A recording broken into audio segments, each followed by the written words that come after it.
नमस्कार साथियों, the dignity के YouTube चैनल पर मैं आशुतोष आप सभी का स्वागत करता हूं और उम्मीद करता हूं कि आप सभी स्वस्थ होंगे और अपनी पढ़ाई में लगे होंगे।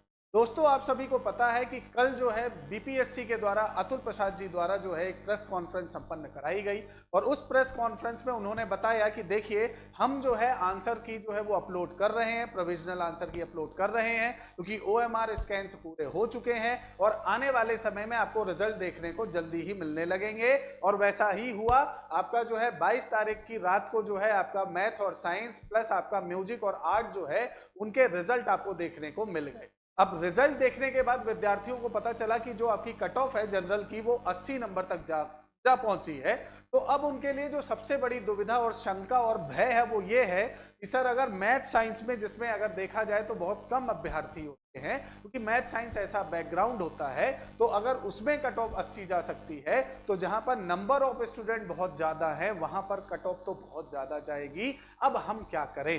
तो बहुत सारे ऐसे विद्यार्थी जो हमारी प्रीवियस जो वीडियोस है उसमें कमेंट कर रहे हैं कि सर हमारा बताइए। बहुत सारे ऐसे विद्यार्थी हैं जो 60 नंबर, 65 नंबर, 67 नंबर, 70, 71 नंबर वाले विद्यार्थी हैं। वो बहुत आपका जो है पूरी लगन के साथ उन्होंने तैयारी की और पेपर देकर आए हैं। तो अब सबसे पहले कट ऑफ के इतना हाई जाने के पीछे का रीजन देख लेते हैं। देखिए, सबसे पहले आप समझिए कि एक जो आपके बिहार में और उसके साथ साथ यूपी में भी, आपका जैसे यूपी में शिक्षा मित्र होते हैं, बिहार में नियोजित जो शिक्षक हैं उनके लिए एक खबर बाहर निकली है और वो खबर ये है कि जो नियोजित शिक्षक हैं उनको 25 अंक ग्रेस देने की जो मांग है वो की जा रही थी। हालांकि अभी तक सिर्फ 10 अंक, जहां तक आपका आंकड़े प्राप्त हुए हैं, अभी तक लगभग 10 अंक के आसपास ही आपका जो है नियोजित शिक्षकों को ग्रेस दिया जा रहा है।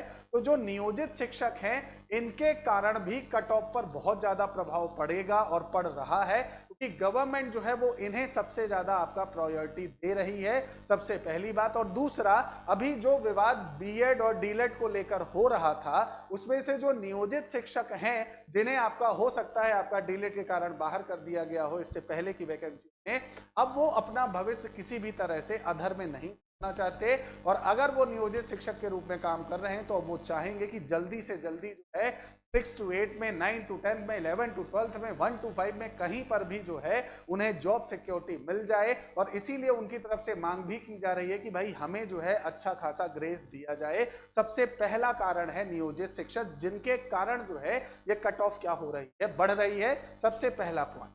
दूसरा, आप समझिए, आयोग ने स्वयं से कहा है कि हम एक जॉब एक रिजल्ट नहीं दे सकते, मतलब हम मल्टीपल रिजल्ट देंगे। मतलब जो 6 से 8 में हो गया हम उसका भी रिजल्ट देंगे, जो वही व्यक्ति 9 से 10 में हो गया हम उसका भी रिजल्ट देंगे, अगर वही व्यक्ति 11 से 12 में भी हो गया हम उसका भी रिजल्ट देंगे, और अगर वो 1st to 5 में भी हो गया तो उसका भी रिजल्ट देंगे। और इन चारों की काउंसलिंग जो है उसमें भी हम उसे बैठाएंगे। उसके बाद जो है फिर देखेंगे कि भाई वो किस में बैठना चाहता है। अगर आप एक विद्यार्थी के 4 सेगमेंट में रिजल्ट देंगे तो सीधी बात है वो 4 में से किसी एक में ही नौकरी करेगा, लेकिन 3 जो है वो तो आपके ब्लॉक हो जाएंगी कुछ समय के लिए। फिर आप उसमें आगे चलकर कभी सप्लीमेंट्री रिजल्ट निकालोगे, तब उनकी नियुक्तियां होंगी। तो इस कारण से भी आपका जो है रिजल्ट पर बहुत प्रभाव पड़ने वाला है क्योंकि 1 जॉब 1 रिजल्ट नहीं दिया जा रहा। ये दूसरा कारण है। तीसरा कारण, आपने देखा कि आपका बीपीएससी के द्वारा ही आपका ऑथेंटिक नोटिस दिया गया कि 1 to 5 की भाषा की अनिवार्यता को छोड़कर बाकी जो है उनकी भाषा की अनिवार्यता खत्म की जा रही है।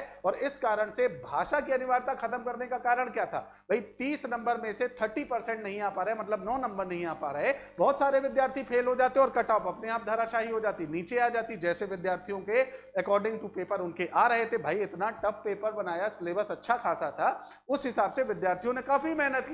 लेकिन अब हो रहा है ये कि आपने भाषा की अनिवार्यता खत्म कर दी और इस कारण से जो है कट ऑफ हाई जा रही है। अब उसके बाद अगर हम देखें तो आपका चौथा कारण है कि आपके बिहार में आपका जो अदर स्टेट के स्टूडेंट्स हैं उनके लिए भी सीटों का अलॉटमेंट किया गया है। मतलब अगर आप देखो तो भाई 30%, 40% कोटा उनके लिए भी है कि भाई अदर स्टेट वाले इसमें आ सकते हैं। बाकी जगहों पर आपका जो है बिहार वालों के लिए रखा गया है। तो नंबर ऑफ वैकेंसीज में जब अदर स्टेट भी आपका इन्वॉल्व हो रहा है, इस कारण से बिहार के जो शिक्षक हैं या बिहार के जो विद्यार्थी हैं उनके लिए सीटों की संख्या वो क्या हो रही है, कम हो रही है। और इस कारण से ये जो कट ऑफ है वो हाई आपको देखने को मिल रही है। और अब मैं ये भी कहना चाहूंगा कि जो एसएसटी है उसमें आपको भी पता है कि विद्यार्थियों की संख्या बहुत ज्यादा होती है, पहली चीज है ना। तो एसएसटी हो गया और इसके साथ साथ आपका जो है अगर हम देखें तो पीआरटी हो गया। अब इनकी भी कट ऑफ जो है तो 70 नंबर से ऊपर जाने के पूरे चांसेस हैं, इससे कम होने की उम्मीद कम है। तो आप इस बात को थोड़ा सा याद रखिएगा। हाँ, हम ये पूरी तरह से नहीं कह सकते कि भाई 70 ही जाएगी, लेकिन हाँ, जिस तरह के आपके पूरी तरह से माहौल बन रहा है उस तरह से तो अनुमान पूरा लगाया जा सकता है कि 70 नंबर के आसपास तो कट। चलिए, उम्मीद करता हूँ ये वीडियो आपको पसंद आया होगा और आपने चैनल सब्सक्राइब कर दिया होगा।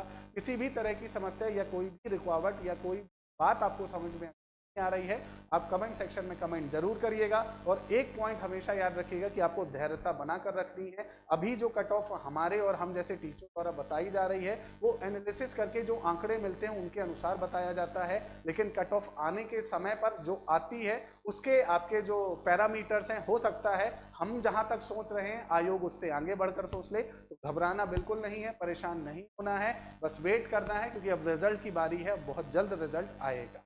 तब तक के लिए स्वस्थ रहें, सुरक्षित रहें और पढ़ते रहें। जय हिंद, जय भारत।